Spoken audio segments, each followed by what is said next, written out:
ako'y nagbago, ginawang karapat-dapat ang isang katulad ko. Kaya mga pangarap ay nilimot, masunod lamang kanyang kalooban. Napakabuti ng Diyos na sa akin ay umibig, katapatan niya sa buhay ko'y tiyak. Wala na akong ibang paglilingkuran, buhay ko sa Diyos nakalaan.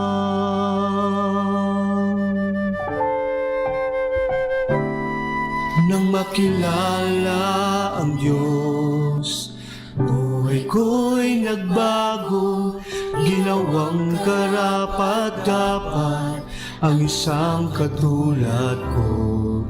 Kaya mga pangarap ay nilimot, masunod lamang kanyang kalooban.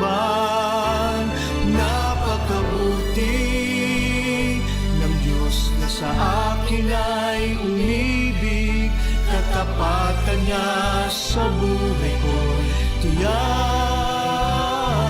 Wala na akong ibang paglilingkuran, buhay ko'y sa Diyos nakalaan. Ngayon aking naunawaan, ang maglingkod sa Diyos ay di kalugihan. Ako'y gagabayan, hindi iwanan. Saan man magtungo, ako'y sasamahan. Napakabuti ng Diyos na sa akin ay umibig, katapatan niya'y tiyak. Wala na akong ibang paglilingkuran, buhay ko sa Diyos, buhay ko sa Diyos, buhay ko sa Diyos nakalaan.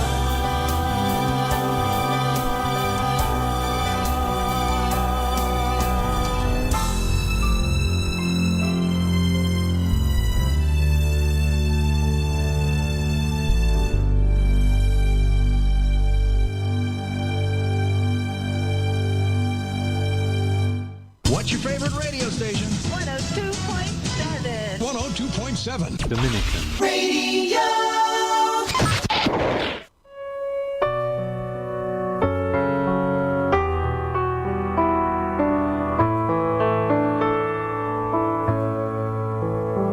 Isang mapagpalang pagbati po sa inyong lahat mula sa aming mga Dominikanong nobisyo dito sa Minor Basilica of Our Lady of the Rosary of Manaoag. Nais po naming ibahagi sa inyo ang isang katekesis ukol kay Birhen Maria na kilala natin bilang Our Lady of the Rosary of Manaoag. Nang dumating ang mga Kastilang misyonero sa Pilipinas, isa sa mga mabisang paraan upang hikayatin ang mga katutubong Pilipino sa pananampalataya ay ang pagdarasal at pagdedebosyon sa rosaryo ng mahal na Birheng Maria. Isa ito sa masidhing pinalaganap ng mga Dominikano sa mga lugar kung saan sila nagmisyon na kinabibilangan ng Pangasinan. Dito matatagpuan hanggang sa kasalukuyan ang simbahang kanilang pinamamahalaan sa ilalim ng pangangalaga ng mahal na Birhen Maria bilang Reyna ng Santo Rosario ng Manaoag, na mas kilala ng mga taga-Manaoag at kalapit na bayan at lalawigan ng Pangasinan bilang Apo Bakit o Matandang Ginang o Birhen Ama Nagtawag, ang Birheng Tumatawag. Pinaniniwalaan na nagsimula ang debosyon na ito nang tawagin at magpakita ang mahal na ina, tangan ang batang Jesus habang nasa ibabaw ng isang puno sa isang magsasaka, dala ang balita ng kanyang pagnanais na magtayo ng isang simbahan sa lugar ding iyon. Mula noon, lumaganap ang debosyon kay Apo Bakit, na siyang dahilan ng pagdagsa ng mga tao upang dumulog at mag-alay ng panalangin, kasabay na ang kanilang pagpapasalamat at mangiba't ibang kahilingan at kailangan sa buhay. Ang nag-aalab na debosyon kay Apo Bakit ay mas tumindi pa, buhat ng mga milagrong iniuugnay sa kanya ng kanyang mga deboto. Ilan sa mga natatanging milagro na ito ay makikitang ipininta sa pader ng kanyang simbahan. Mga himala ng kagalingan mula sa sakit, panunumbalik ng buhay ng isang yumao, proteksyon laban sa mga salot at mga kalamidad na dulot ng kalikasan at ng may mga masasamang loob, biyaya ng ulan at masaganang ani at marami pang iba ang nagpapatunay ng mapagkalingang pamamagitan ng mahal na Birhen para sa kanyang mga deboto. Bilang pagkilala sa mga himalang ito at pati na rin sa nag-aalab at masidhing debosyon kay Apo Bakit, ginawaran ng Santo Papa ang kanyang pinagpipitagang imahen ng canonical coronation noong 1926. Ang walang humpay na pagdagsa ng mga tao patungo sa kanyang simbahan sa Manaoag ay nagpapatunay na siya nga ang babaeng tumatawag, ang Birheng Nagtatawag. Tinatawag tayo ni Apo Bakit na idulog sa kanya ang ating mga panalangin upang ipamagitan tayo kay Jesus na tangan niya sa kanyang bisig. Tinatawag niya tayo na magbalik loob sa Panginoon at sa simbahan. Tinatawag niya tayo na mamuhay ng mabuti ayon sa turo ng Ebanghelyo. Tinatawag tayo ni Apo Bakit upang akayin tayo patungo sa langit kasama niya at ng kanyang anak na si Jesus. Nuestra Señora del Rosario, Apo Bakit, Birhen ng Manaoag, ipanalangin mo kami ngayon at kung kami mamamatay. Amen. Mula po dito sa Minor Basilica of Our Lady of the Rosary of Manaoag, kami po ay taos-pusong nagpapasalamat sa inyong pakikinig.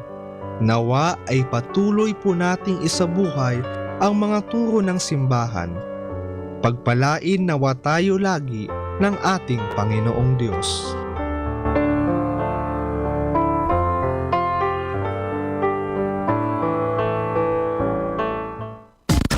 One oh 2.7.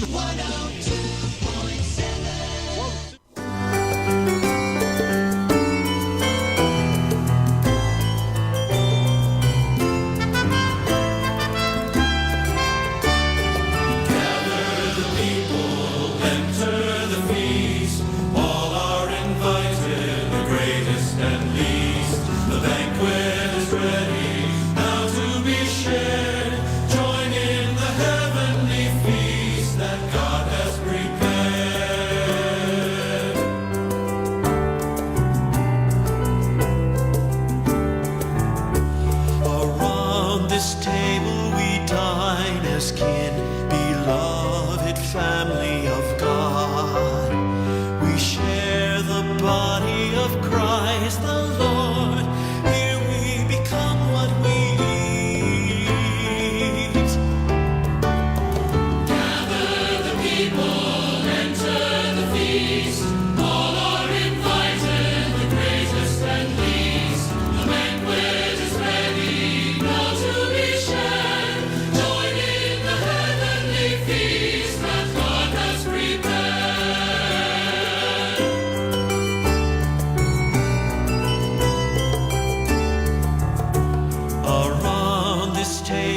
God's bounty falls on all who hunger and thirst.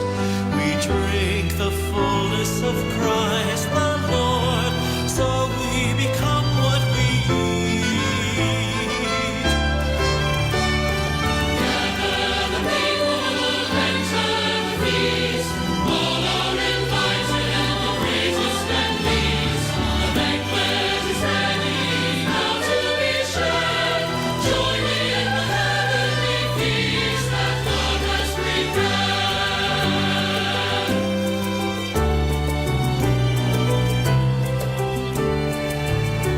Around this table our hearts rejoice in love that's stronger than death. We'll rise in glory with Christ the Lord, then we become what we eat. Gather the people, enter the feast. All are invited, and the greatest and least. The banquet is ready, now to be shared. Join in the heavenly feast that God has prepared.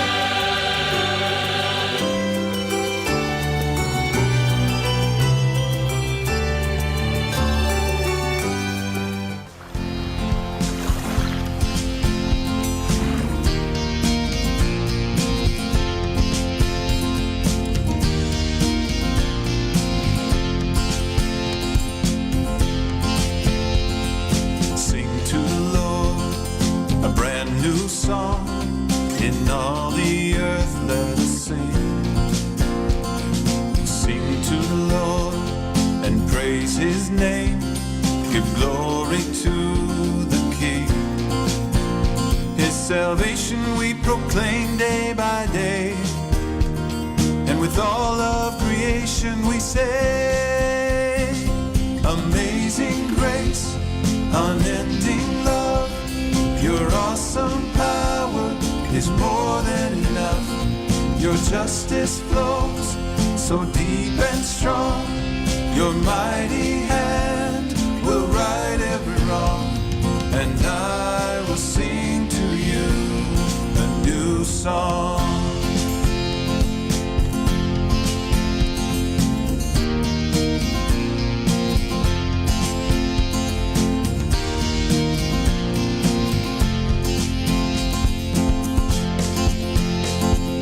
Great is the Lord and worthy of praise.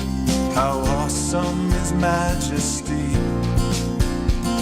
His sanctuary with splendor filled, and strength and glory.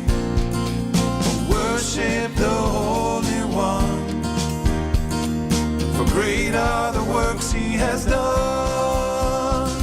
Amazing grace, unending love, your awesome power is more than enough. Your justice flows so deep and strong. Your mighty hand will right every wrong. And I will sing to you a new song.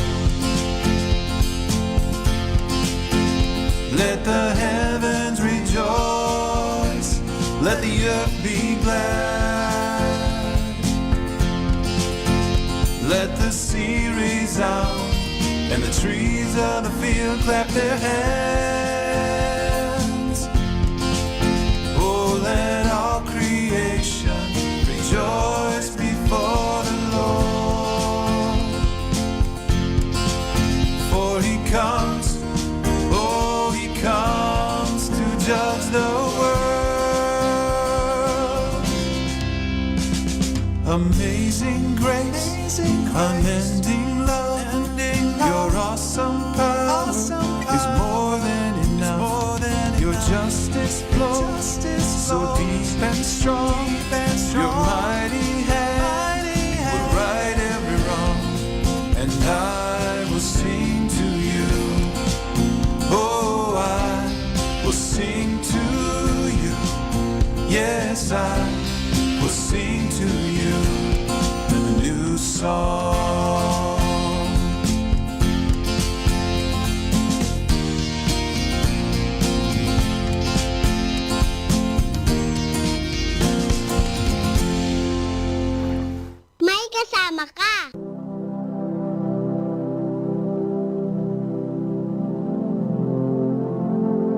Our Bible verse for this moment, taken from the book of Psalm, chapter 103, verse 1 to 5. Praise the Lord, my soul. All my inmost being, praise his holy name. Praise the Lord, my soul, and forget not all his benefits, who forgives all your sins and heals all your diseases, who redeems your life from the pit and crowns you with love and compassion, who satisfies your desires with good things, so that your youth is renewed like the eagles. And that's our Bible verse for this moment. Kasama natin to.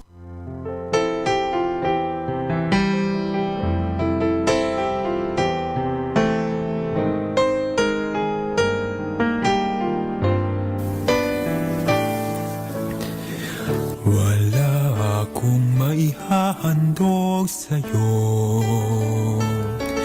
na di mula sa kabutihan mo.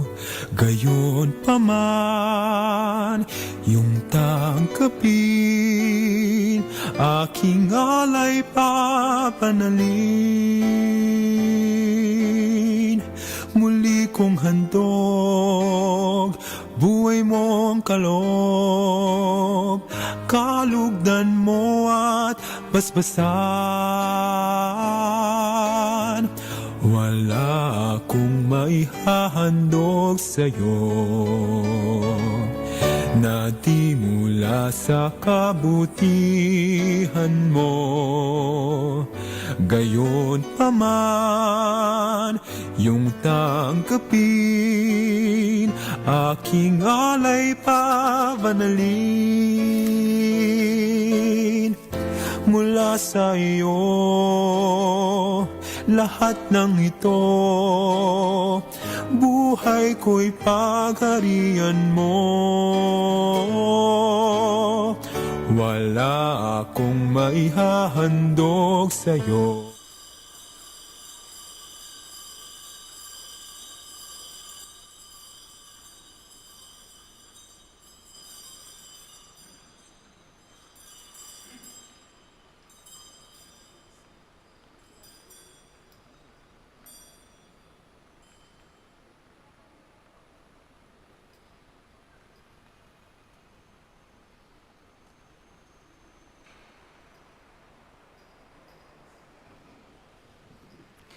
Good morning, sisters and brothers, and welcome to the Minor Basilica of Our Lady of the Rosary of Manaoag, and welcome to our celebration of the Holy Eucharist. Today we will celebrate the memorial of Saint Louis Bertrand, a Dominican priest. We begin our celebration, we gather in the name of the Father, and of the Son, and of the Holy Spirit. Amen. The grace of our Lord Jesus Christ, and the love of God, and the communion of the Holy Spirit be with you all. And with your spirit. Sisters and brothers, let us now acknowledge our sins and so prepare ourselves to celebrate the sacred mysteries. Together we say, I confess to Almighty God and to you, my brothers and sisters, that I have greatly sinned in my thoughts and in my words, in what I have done and in what I have failed to do, through my fault, through my most grievous fault. Therefore I ask Blessed Mary, ever Virgin, all the angels and saints, and you, my brothers and sisters, to pray for me to the Lord our God. May Almighty God have mercy on us, forgive us our sins, and bring us to everlasting life. Amen. Lord, have mercy. Lord, have mercy. Christ, have mercy. Christ, have mercy. Lord, have mercy. Lord, have mercy. Let us pray. Almighty and merciful God, as you filled the heart of Saint Louis Bertrand with reverent fear of your name, inflame our hearts with the same divine fire. With both love and reverence, may we too serve you faithfully. We ask this through our Lord Jesus Christ, your Son, who lives and reigns with you in the unity of the Holy Spirit, one God, forever and ever. Amen. Please be seated. A reading from the letter of St. Paul to the Galatians. Brothers and sisters, realize that it is those who have faith who are children of Abraham. Scripture, which saw in advance that God would justify the Gentiles by faith, foretold the good news to Abraham, saying, "Through you shall all the nations be blessed." Consequently, those who have faith are blessed, along with Abraham, who had faith. For all who depend on works of the law are under a curse. For it is written, "Cursed be everyone who does not persevere in doing all the things written in the book of the law," and that no one is justified before God by the law is clear. For the one who is righteous by faith will live. But the law does not depend on faith. Rather, the one who does these things will live by them. Christ ransomed us from the curse of the law by becoming a curse for us. For it is written, "Cursed be everyone who hangs on a tree," that the blessing of Abraham might be extended to the Gentiles through Christ Jesus, so that we might receive the promise of the Spirit through faith. The word of the Lord. Thanks be to God. The Lord will remember his covenant forever. The Lord will remember his covenant forever. I will give thanks to the Lord with all my heart in the company and assembly of the just. Great are the works of the Lord, exquisite in all their delights. The Lord will remember his covenant forever. Majesty and glory are his work, and his justice endures forever. He has won renown for his wondrous deeds. Gracious and merciful is the Lord. The Lord will remember his covenant forever. He has given food to those who fear him. He will forever be mindful of his covenant. He has made known to his people the power of his works, giving them the inheritance of the nations. The Lord will remember his covenant forever. Please stand. Hallelujah, hallelujah, hallelujah. The prince of this world will now be cast out, and when I am lifted up from the earth, I will draw all to myself, says the Lord.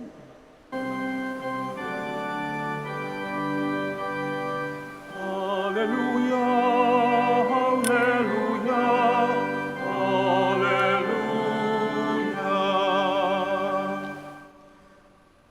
The Lord be with you. And with your spirit. A reading from the Holy Gospel according to Luke. Glory to you, O Lord. When Jesus had driven out a demon, some of the crowd said, "By the power of Beelzebul, the prince of demons, he drives out demons." Others, to test him, asked him for a sign from heaven. But he knew their thoughts and said to them, "Every kingdom divided against itself will be laid waste, and house will fall against house. And if Satan is divided against himself, how will his kingdom stand? For you say that it is by Beelzebul that I drive out demons. If I then drive out demons by Beelzebul, by whom do your own people drive them out? Therefore, they will be your judges. But if it is by the finger of God that I drive out demons, then the kingdom of God has come upon you. When a strong man fully armed guards his palace, his possessions are safe. But when one stronger than he attacks and overcomes him, he takes away the armor on which he relied and distributes the spoils. Whoever is not with me is against me, and whoever does not gather with me scatters. When an unclean spirit goes out of someone, it roams through arid regions searching for rest. But finding none, it says, I shall return to my home from which I came. But upon returning, it finds it swept clean and put in order. Then it goes and brings back 7 other spirits, more wicked than itself, who move in and dwell there. And the last condition of that man is worse than the first. Sisters and brothers, the gospel of the Lord. Praise to you, Lord Jesus Christ. Be seated. Magandang hapon, magandang umaga po sa ating lahat. One of the things that technology has brought us, yung development ng technology, is combining many facets in life into one. Ito yata yung isa sa aim ng technology. Combine yung mga maraming bagay sa isang bagay na lamang, sa isang entity. Yung ba tipong isang pindot mo na lamang, access mo na lahat. Halimbawa na lamang yan yung smartphone natin. Dati yung telepono natin, yung cellphone natin, pang text lang, pang tawag. Ngayon yung mga telepono natin, ang galing. Nagiging GPS na rin. Nagiging pang-email mo na rin. Nagiging pang-search mo na rin sa internet. Pwede ka na rin manood ng mga videos sa cellphone mo. Diba? This is what technology is doing. At kaya nga dahil ganun ang ginagawa ng technology, which we human beings are accessing, tayo din nakakagawa ng mga bagay-bagay, ng maraming bagay, sa iisang panahon. Nung isang araw, natutuwa kami sa aming isang kasama kasi, di ba ngayon walang face-to-face classes. So nag-online class ang aming kasama. Nakakatuwa kasi sabi niya, alam mo, ang klase ko kanina, 10 to 11, 2 klase. 2 klase at the same time. 2 monitors meron siya. Pinagtatawanan namin siya. Paano mo ginagawa yung ganun? Sa isang klase nandito, tapos maya-maya lilipat naman siya sa kabila. Ang weird, Pero nagagawa. Kasi ito yung gawa ng technology. Ito din siguro nangyayari din sa mga bahay-bahay ngayon. Lalong-lalo na pinopromote yung, because of the situation that we have, pinopromote yung work at home. Di ba? Pag nasa bahay ka, nagtatrabaho ka online, you are a worker. But at the same time, dahil nandun yung mga anak mo, nanay ka rin. And at the same time, dahil nag-aaral ang mga anak mo, tinutulungan mo, teacher ka din. Di ba? Nag-iiba-iba. Maraming mga bagay-bagay na nako-combine because of the technology that we have. And this is a very good thing, na hopefully we could continue to develop para mas ma-purify pa yung use nito. But as these technologies develop, my dear brothers and sisters, hopefully, when it comes to our faith, we also continue to safeguard it from the development of these technologies. Because when these technologies, develop, maaaring meron siyang hinding magandang gawin sa pananampalataya natin. Ngayon, natutuwa tayo kasi na-access natin yung ating simba, ang ating misa through online. But then we ask, does this fulfill the genuine faith that we are all longing for? Kapag pag Sunday, pwede bang sabihin ko na lang later on, pwede naman pala magsimba sa TV na lang ako manonood. Okay na siguro ito. Masasatisfy na lang ba tayo na ganon? Yun yung mga questions natin, Pwede na ba later on yung kumpisal na hindi na face-to-face? Kasi mahirap mag face-to-face, baka magkahawa ng virus. Pwede ba text-text na lang? Ito yung mga questions na kailangan nating i-address. Na kung titignan natin, this is the process of safeguarding also the faith that we have. Kasi, as I've said kanina, when technology combines multi-entities into one, I don't think this is applicable to our faith. Hindi pwedeng ma-apply ito sa pananampalataya natin, yung bagay na yon. Kaya nga siguro, our Lord Jesus Christ in our gospel today was clarifying this to the people who were around Him. They were thinking, itong taong ito, parang iba-ibang mukha nito eh. Multifaceted. Nagpapagaling siya, good. Pero nagpapagaling siya sa pamamagitan ng kapangyarihan ng demonyo. Confused yung mga tao. Akala nila yung isang entity nito, maraming ano yan. So he clarified, this could not be. This is not it. This is not me. Kaya nga ang mga words niya were, whoever is not with me is against me. Nandun yung demarcation line. Kaya nga siguro, ang pananampalataya is about also of pagiging katapatan. Kaya pag tapat, iisa lang. Tapat, hindi ka gegewang-gewang, hindi ka multifaceted. Bakit ko nababanggit ito? Because I think, sabi ko nga yung mga fear natin, mga questions natin na kailangang i-address, questions lang yon. But there are realities na nangyayari na actually sa pananampalataya natin ngayon, na kung saan nahahalo-halo natin yung mga realities na yon sa pananampalataya natin, which actually should not be. Ang tawag natin doon, syncretism. Syncretism. Ito yung pinaghahalo-halo natin yung ibang klaseng spirituality sa pananampalataya natin. Kukuha tayo ng isang spirituality. Ay, maganda yon. Sa Buddhism na yun, ilagay natin sa pananampalataya natin. Ay, maganda yon, ilagay natin sa bagay na ito. Sa technology, okay sana yung ganun, Pero pagdating sa pananampalataya, hindi. Again, whoever is not with me is against me. I am sharing you this because you might be a victim of this. I myself, yung family ko, is a victim of this syncretism. Sa bahay po namin, meron kaming altar to graphically show you yung syncretism na sinasabi ko. Meron kaming altar. At sa altar na yon, merong crucifix. A sign of being a Catholic. And since my mother is a devotee of Mama Mary, meron siyang image ng Our Lady of Manaoag. Which is good. Diba?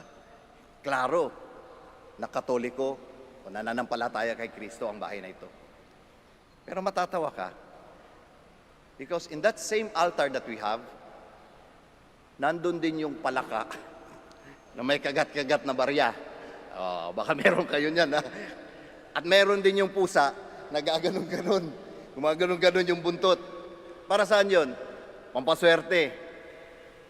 Nilagay mo sa isang altar na nagsasabi ng pananampalataya mo. Kaya nga ako minsan, pag nagdadasal kami ng rosaryo sa bahay, hindi ko alam kung ano isasagot ko. Through Christ our Lord. Amen ba? O kokak? Kasi nandun yung palaka. But this is what is happening. And that is why I'm telling all of us, we need to clarify and to find that genuine faith that we have. Hindi pwedeng i-apply yung mga bagay na yun sa relihiyon natin because what our faith asks us is yung loyalty, is yung faithfulness. Yung bang genuine living of the faith. Na kung ano yung lumalabas sa bibig natin, yun talaga tayo. By our act and what is in our mind. As a whole person, dapat ganun tayo. Ito yung hamon ng ating ebanghelyo sa araw na ito. Sana maging tapat na tunay. Technology, the development is technology, combining many things is very good. But at the same time, as believers of Christ, we also need to safeguard the faith that we have. So that when people ask us, ano ka? Sino ka? I am not just saying, I am a Christian because ito yung natanggap ko, because nabinyagan ako, because dahil dala-dala ko yung rosaryo, Kristiyano na ako, o dahil nagsisimba ako, Kristiyano na ako. Sana hindi ganon, Sana hindi manatili sa ganon lang. Sana kitang-kita sa buong buhay natin na tayo ay tunay na Kristiyano. Hindi halo-halo, hindi hodgepodge. I would like to end with this sharing with a story. Sa aming simbahan sa Manila, meron kaming mga faithful na talagang araw-araw nagsisimba. 3 times a day nagmimisa. Nagsisimba. Pagkatapos magsimba niyan, nagdadasal pa ng rosary. Lahat ng mga rosaries. Lahat ng mga mysteries. Pero magugulat ka. Kasi paglabas nila ng simbahan, ang unang maririnig mo, mura. Mura. Minura nila yung kanilang kasambahay. Bakit? Hindi nadala yung tubig. Nagkamali ng dinala na ano. And you're thinking, nasan yung kaninang namumutawi ng mga dasal sa Diyos? Paglabas, iba na yung narinig mong masakit. Oh, naka-multifaceted. We ask, pwede ba yun? Pwede ba yun? So maybe it would be a good opportunity for us today to ask ourselves, paano ba tayo sa ating pananampalataya? Are we genuine sa ating mga salita, sa ating Diyos, sa ating pangungusap sa Diyos, at sa buhay na nakikita sa atin? Are we true believers of Christ? Again, His words were, whoever is not with me is against me. So we ask, to whom are we for? Are we truly for Christ? Please all stand.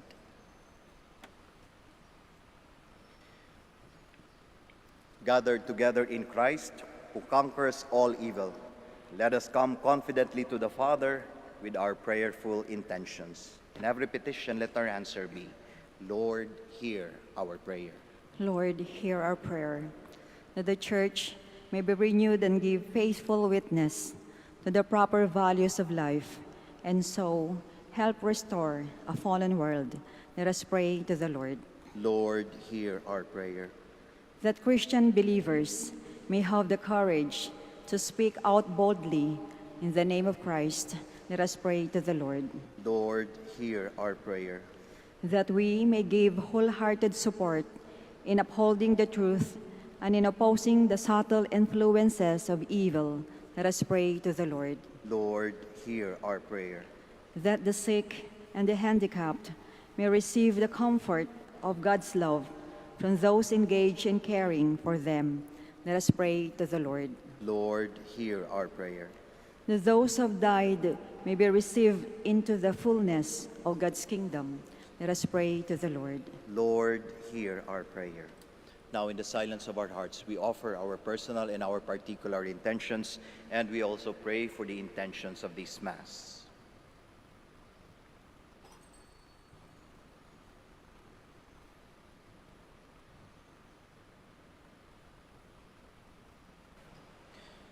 Almighty Father, as we offer our prayers, we thank you for your Son, who conquered sin and death, who lives and reigns forever and ever. Amen. Please be seated.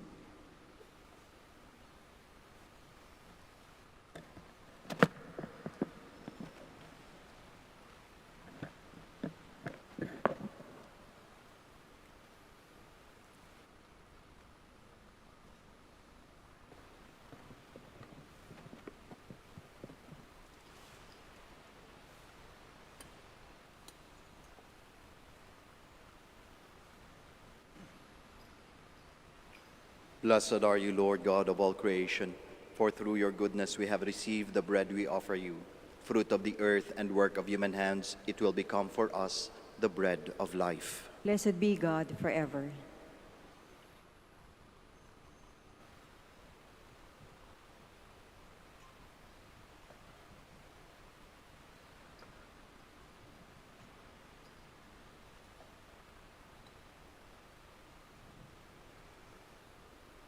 Blessed are you, Lord God of all creation, for through your goodness we have received the wine we offer you, fruit of the vine and work of human hands. It will become our spiritual drink. Blessed be God forever.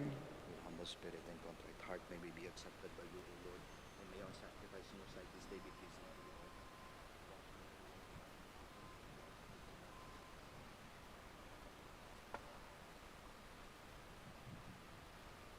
Please stand. Pray, my dear friends, that your sacrifice and mine may be acceptable to God, the Almighty Father. May the Lord sacrifice at your hands for the praise and glory of his name, for our good and the good of all his holy church. We bring these gifts to you, Lord, on this feast of our brother Louis Bertrand. Accept our bread and wine as a sign of our faithful service. We ask this through Christ our Lord. Amen. The Lord be with you. And with your spirit. Lift up your hearts. We lift them up to the Lord. Let us give thanks to the Lord our God. It is right and just. It is truly right and just, our duty and our salvation, always and everywhere to give you thanks, Lord, Holy Father, Almighty and eternal God. For in the saints who consecrated themselves to Christ for the sake of the kingdom of heaven, it is right to celebrate the wonders of your providence, by which you call human nature back to its original holiness and bring it to experience on this earth the gifts you promise in the new world to come. And so with all the angels and saints, we praise you as without end we acclaim. Holy, holy, holy Lord God of hosts, heaven and earth are full of your glory. Hosanna in the highest. Blessed is he who comes in the name of the Lord. Hosanna in the highest. Please kneel.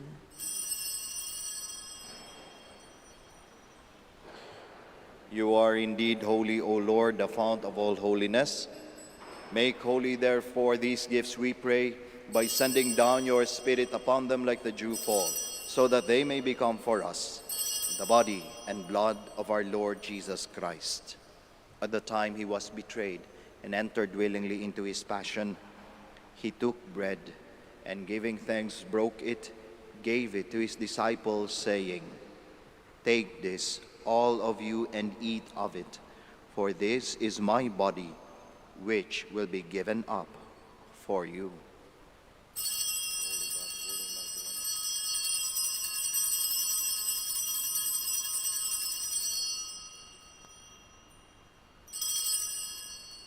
In a similar way, when supper was ended, he took the chalice, and once more giving thanks, he gave it to his disciples, saying, "Take this, all of you, and drink from it, for this is the chalice of my blood, the blood of the new and eternal covenant, which will be poured out for you and for many, for the forgiveness of sins. Do this in memory of me."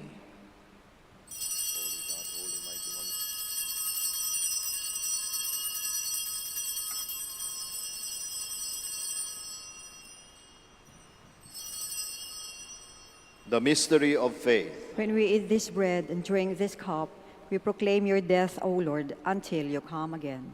Therefore, as we celebrate the memorial of his death and resurrection, we offer you, Lord, the bread of life and the chalice of salvation, giving thanks that you have held us worthy to be in your presence and minister to you.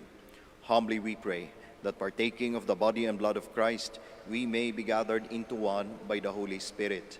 Remember, Lord, your church spread throughout the world, and bring her to the fullness of charity, together with Francis our Pope, Socrates our Bishop, Fidelis his assistant bishop, and all the clergy.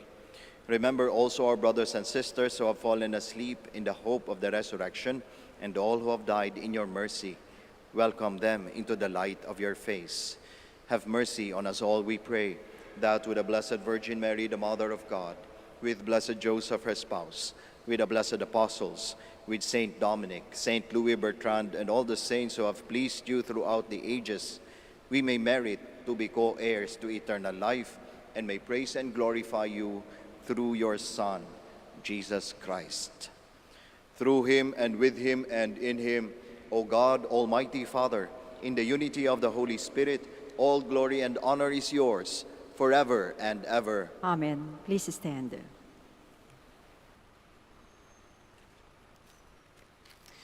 At the Savior's command and formed by divine teaching, we all dare to pray. Our Father, who art in heaven, hallowed be thy name. Thy kingdom come, thy will be done on earth as it is in heaven. Give us this day our daily bread, and forgive us our trespasses, as we forgive those who trespass against us. And lead us not into temptation, but deliver us from evil. Deliver us, Lord, we pray, from every evil. Graciously grant peace in our days, that by the help of your mercy, we may be always free from sin and safe from all distress, as we await the blessed hope and the coming of our Savior, Jesus Christ. For the kingdom, the power, and the glory are yours, now and forever.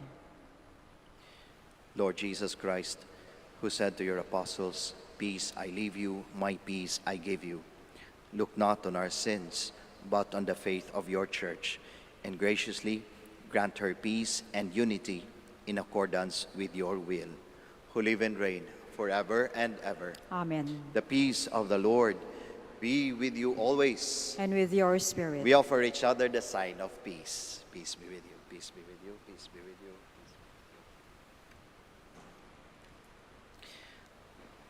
Lamb of God, You take away the sins of the world, have mercy on us. Lamb of God, you take away the sins of the world, have mercy on us. Lamb of God, you take away the sins of the world, grant us peace. Please kneel.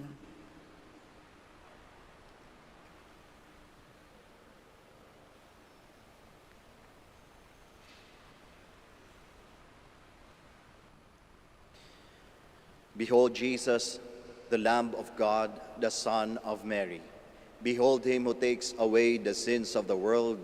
Blessed are those called to the supper of the Lamb. Lord, I am not worthy that you should enter under my roof, but only say the word, and my soul shall be healed. Corpus et sanguinis Christi custodiat me in vitam aeternam. In the blood of Christ, bless you, the Father, and the Son, and the Holy Spirit.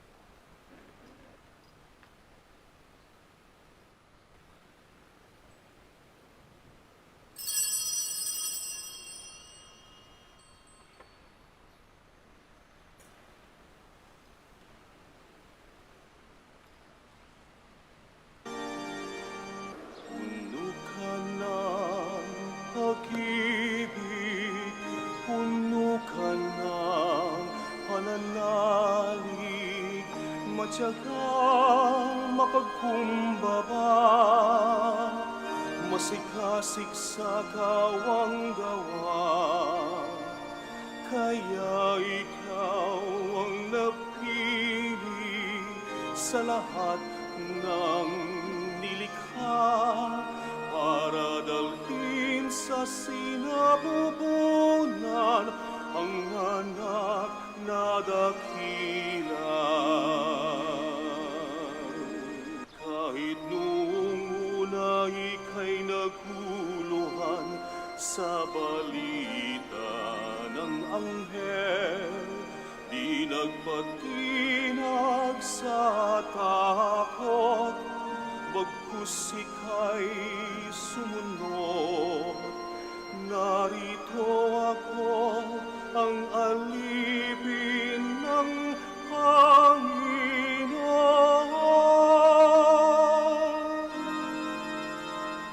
Mangyari sa akin ang ayon sa iyong salita. Puno ka ng pag-ibig, puno ka ng pananalig, matyaga mapagkumbaba, masikasik sa kawang gawa.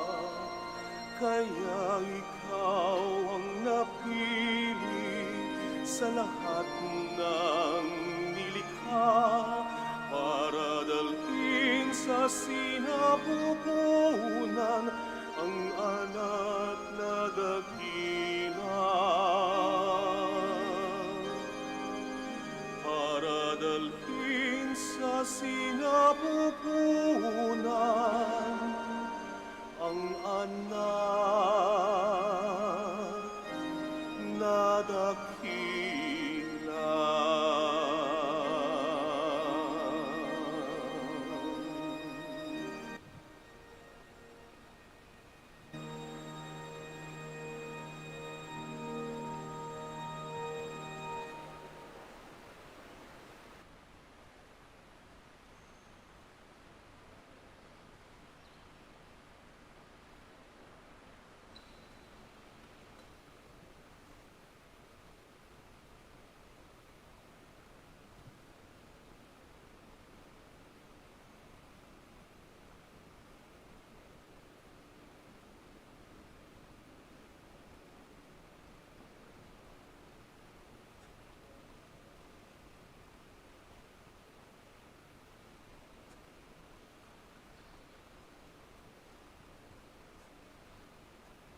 Please stand.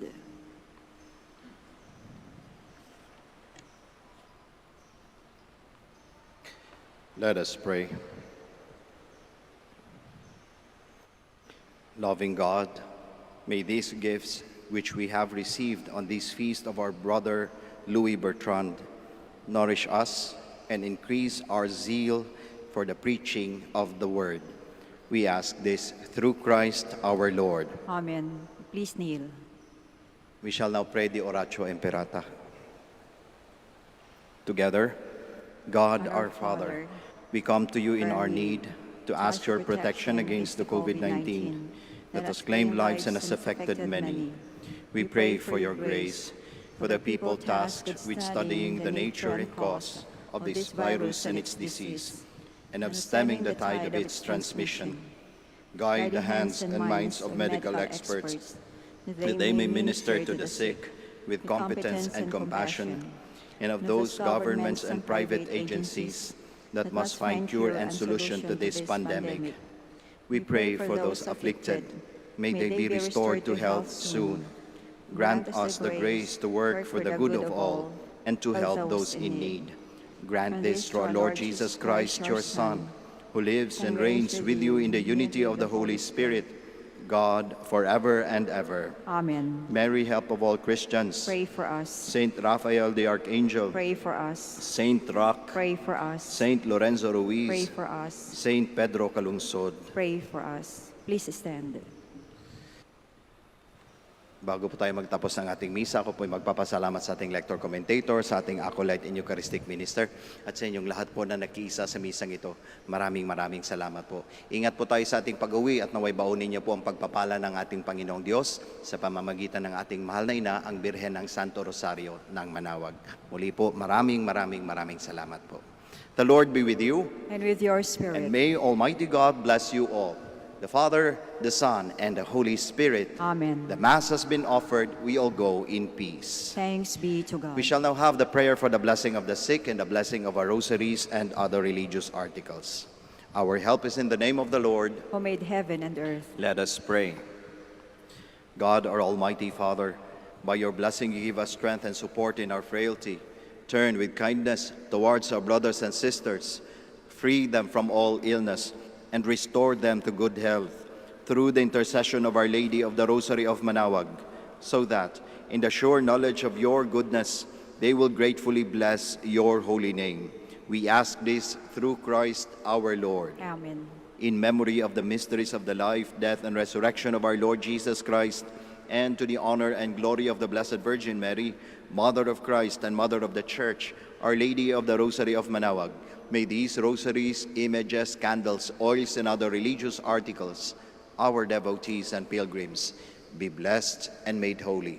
In the name of the Father, and of the Son, and of the Holy Spirit. Amen. Amen.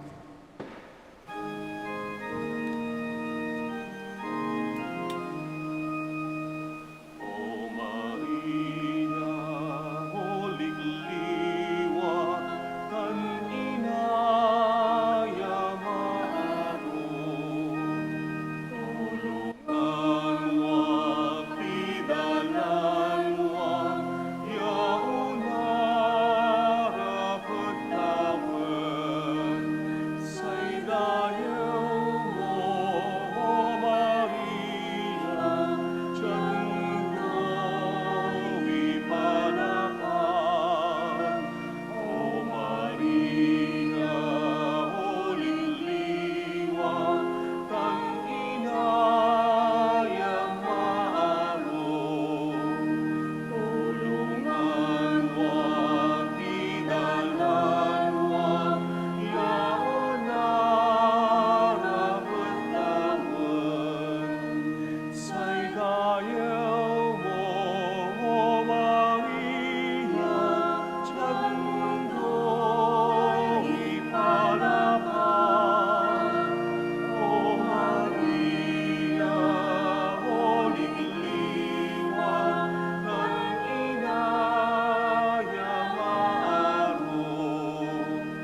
A coronavirus prayer. In the name of the Father, and of the Son, and of the Holy Spirit. Amen. Lord Jesus Christ, you traveled through towns and villages, curing every disease and illness. At your command, the sick were made well.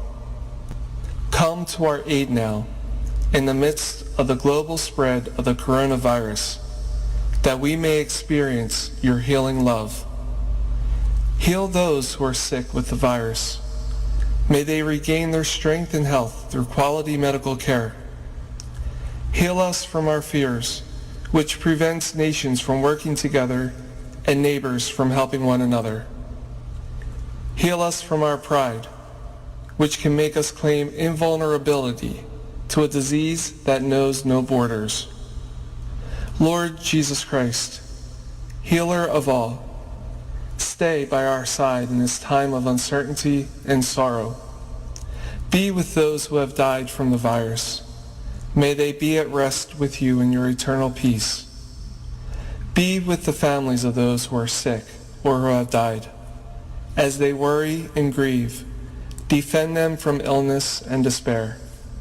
May they know your peace. Be with the doctors, nurses, researchers, and all medical professionals who seek to heal and help those affected and who put themselves at risk in the process. May they know your protection and peace. Be with the leaders of all nations. Give Prayer for our OFD of the Rosary of Manaoag. As we acknowledge that we are nothing without you, and by your death you have redeemed the world. We believe in faith that nothing is impossible with you. We lift up to you our OFW listeners all over the world, whom we offer our prayers and every Holy Mass from the Minor Basilica of Our Lady of the Rosary of Manaoag. Lord, words cannot describe and express what they are sacrificing in order to have a better chance in life. Lord, redeem them of all their pains, trials, and persecutions as they are working in a foreign land for people that are complete strangers to them. Shield them with your most precious blood that flows from your sacred heart. Protect them from any harm and abuses that they may face as they continue their journey in life. We beg for your mercy and divine love for families, loved ones, and friends. They miss our home that is causing heartaches and loneliness, that they are at a loss on what to do. Grant them the power and strength